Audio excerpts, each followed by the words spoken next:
আবারও অনিশ্চিত ভবিষ্যতের দিকে তাকিয়ে আছে। যে প্রশ্নটি এখন সবার মুখে, আসলে কি আওয়ামী লীগ দেশে ফিরছে?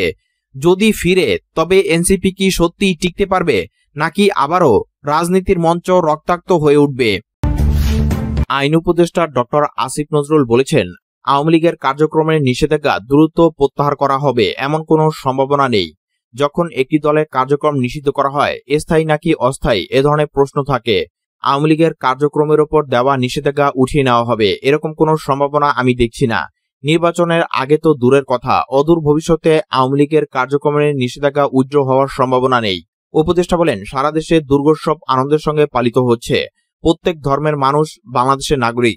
ধর্ম পালনে প্রত্যেকের সমান অধিকার রয়েছে। বরিশালে পূজা মণ্ডপ ঘুরে তিনি সন্তোষ প্রকাশ করেন। বিদেশি গণমাধ্যমে প্রধান উপদেষ্টার সাক্ষাৎকারে একটি প্রসঙ্গ নিয়ে আইন উপদেষ্টা বলেন, ফেব্রুয়ারি প্রথমার্ধে নির্বাচন অনুষ্ঠিত হবে। ফেব্রুয়ারিতে নির্বাচনের পর 1 মিনিটও থাকার ইচ্ছা আমাদের নেই। আমরা চেয়েছিলাম বিচার ও সংস্কারের দৃশ্যমান অগ্রগতি হয়ে যাক। ইতিমধ্যে আইন মন্ত্রণালয়ে 9 থেকে 10টি সংস্কার হয়েছে বলে জানান তিনি। আইন উপদেষ্টা দুপুরে বরিশাল সার্কিট হাউসে পৌঁছে নগরীর নতুন বাজার সংলগ্ন শঙ্কর মঠ পরিদর্শন করেন। এ সময় তিনি হিন্দু সম্প্রদায়ের নেতৃবৃন্দের সঙ্গে সাক্ষাৎ ও কুশল বিনিময় করেন।